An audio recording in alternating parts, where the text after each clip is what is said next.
26 minutes. That's just how fast both Remco and Pogačar climbed the Sarenne on stage 20 of this year's Tour de France.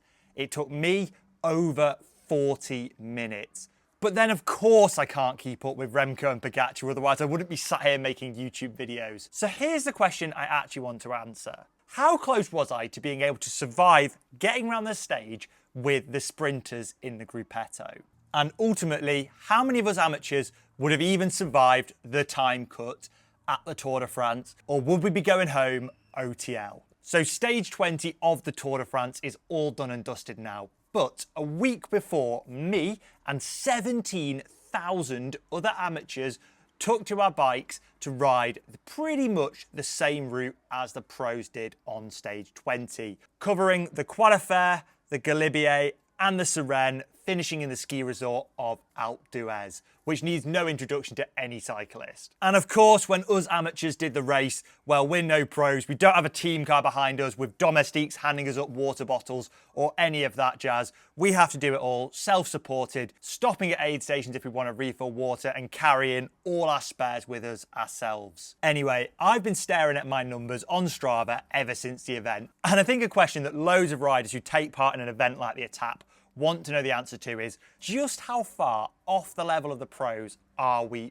really? Because when you see the sprinters suffering up the climbs, it's very tempting to feel like, oh, I could do that. You know, I'm a decent climber. But you sometimes lose perspective of just how fast they actually are up the climbs. Right, so before we get started then, there is one major caveat to address. And before anyone gets angry about it in the comments, the route we took on during the Etape du Tour was not quite a one-to-one exact replica of the professional stage.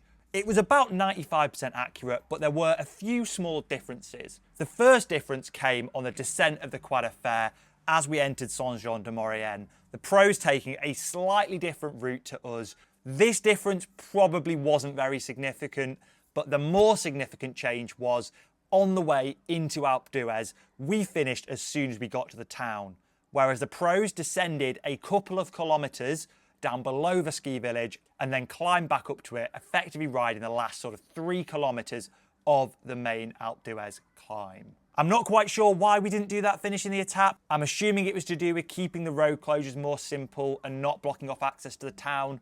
But yeah, we've got to account for it. So in order to work out sort of roughly what the time penalty from these extra little bits were, I took a look at my time up Alpe d'Huez last year and basically took the time split from the turning where the pros started climbing to the very top. And even with my horrific cold I had back then, it took me 13 minutes.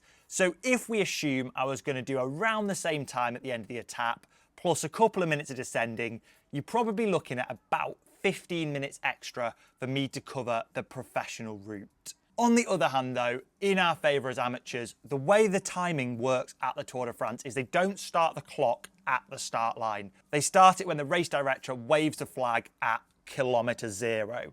Now I looked at my Strava file and worked out the time it took me to get from the amateur start line to where the pros kilometre 0 was to be about 9 minutes.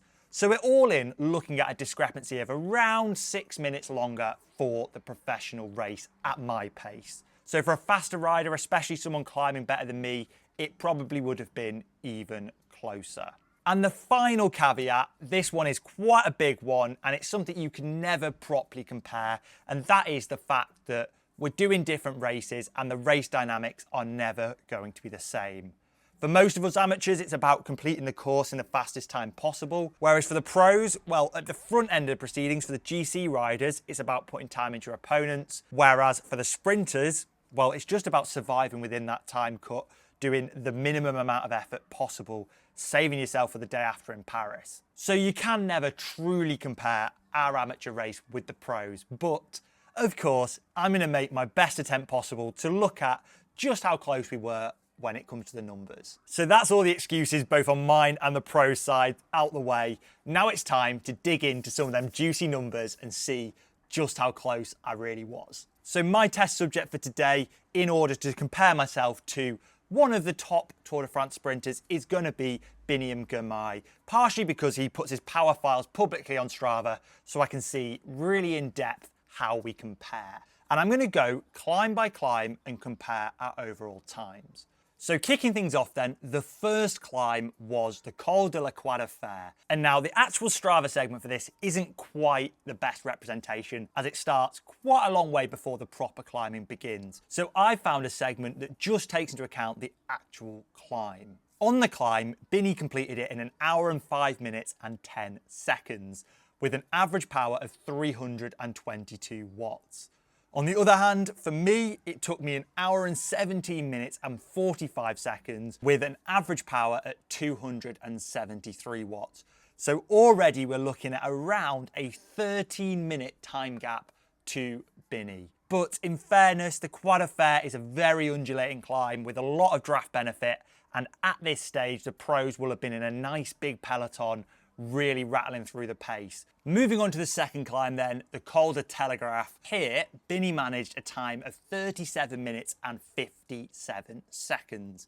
Meanwhile, it took me 43 minutes and 46 seconds. So again, we're losing time to Binny here, about 5 3/4 of a minute.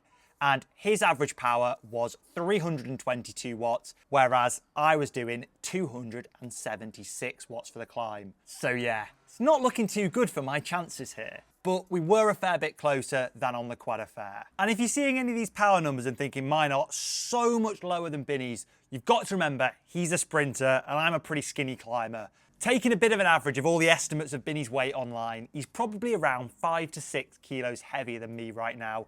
So when you're thinking in a watts per kilo mindset for the climbs, the numbers kind of check out. Going even deeper into the race, onto the mighty Galibier itself. Well, Binny completed the climb in just shy of 50 minutes, 49.50 to be precise, whereas me, well, I took 56 minutes and 11 seconds. So a 6-minute deficit there. But you might notice I've done about the same deficit on a far longer climb. So things are starting to get a little bit more competitive. And then the final climb, or at least the final climb for me, the Col de Sarenne rolls round. And on the Sarenne, Binny did it in 36 minutes and 24 seconds compared to my 40 minutes and 27 seconds. So by this point, we're only around 4 minutes down on him, which again, is still a fair margin, but considering he is a full-time professional cyclist who's won some pretty major races, including the Tour de France green jersey, and I'm just an amateur who makes videos on YouTube, yeah, I think it's not very surprising, really. But here's what you're probably all thinking, at least it's what I was thinking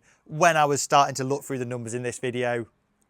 Of course, when you see the pros riding in the Tour de France in their big pelotons, absolutely trucking along, of course, it's so much easier, isn't it, riding in a bunch? You know, surely they're going to go a lot faster than us riding pretty much solo, right? Well, unfortunately, I'm not an aerodynamics expert myself, but I have the advantage of a few little bits of AI software online, and I've ran the numbers and a pretty generous estimate for how much of the 29 minutes cumulative across all 4 climbs could have been accounted for by better drafting in a professional bunch. Well, we're probably looking at 11 or 12 minutes. So still a pretty big gap from me right there, with the most significant climb for it being the Croix de Fer. Let's be generous and take off that 12 minutes means there's only like a 17-minute gap between us. But when you actually look at Binny's finish time of 5 hours and 43 minutes compared to my finish time on the slightly shorter course of 6 hours 35, I think we can safely call it about an hour faster. But the fact he's managed to put an hour into me with only 29 minutes of it on the climbs across a stage that is pretty flipping climb heavy shows that actually one of the biggest places the professionals are putting time into us amateurs. Now, whilst I'm not the best descender in the world, it is on those descents and the false flat valley roads, which is where trucking along in a group like that is the most significant. And in fact, the route of stage 20 this year didn't have much technical descending. The only little bits that were particularly technical at all was the very top of the Galibier and the very top of the Croix de Fer. Other than that, it's pretty much all fast main road descents. Coming off the low terrain, that's going to have a huge advantage to being in a good group, especially given there was a really strong headwind. So it's sections like that, where the pros were putting us under the most time deficit. And one little fun bit is actually when I was looking at Binny's Strava, yeah, he set the KOM down the Loterey Valley. So they must have been shifting at some speed. All that suffering up the big epic mountain climbs, you know, thinking that's what's absolutely dominant on this stage. And I in fact lost more time on the flats, the descents and the valleys than I did up those epic alpine passes. Yeah, that's actually really quite shocking. And actually, this isn't just the case for the sprinters. It continues with the top climbers as well. When we look at Remco Evenepoel, who completed the whole race in pretty much bang on 5 hours. So when we account for the route discrepancy, an hour and 41 minutes faster than me, actually only around 58 minutes of that was taken on climbs. The other 43 minutes of his gap to me was taken on the flats, the valleys and the descents. So when you're watching the tour and thinking it's all about these big watts per kilo climbing performances and that's where the pros are absolutely destroying us, well actually it's just across the board pretty evenly, and even on a big mountain stage, quite a significant portion of the time you're going to lose to the pros doesn't actually happen on the climbs at all. So yeah, I found that really, really interesting to dig into the numbers.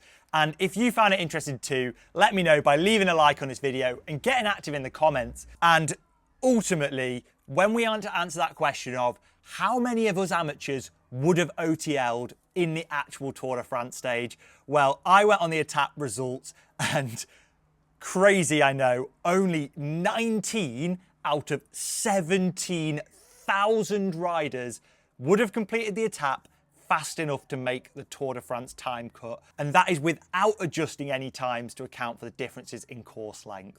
So yeah, it's safe to say that the professionals are on another level entirely to us amateurs. Now the final nail in the coffin then for us amateurs, as much as I've tried to come up with as many excuses as possible to get me as close as possible to those pros, at the end of the day, the pros have been racing for 3 weeks at this point, riding day after day after day with just 2 rest days in between. Yet us amateurs, well, we've had a nice rest taper the week before and got out of bed ready to ride this one stage. So, you know, if I had 19 prior stages in my legs worth of fatigue, there is no way I'd be completing it in anywhere near as close of a time. And I think ultimately that is the biggest difference between a professional and an amateur rider. There are some top amateur climbers that could get close on a single standalone climb to the professionals, but where the professionals are just leagues and leagues and leagues ahead of us amateurs is when it comes to that day after day after day, season-long repeatability, the fact they can just keep going and going and going. And ultimately, that is what you need full-time professional training to be able to handle, along with some pretty elite genetics. So on that note, I'm going to leave you all there and I'll catch you all in the next one.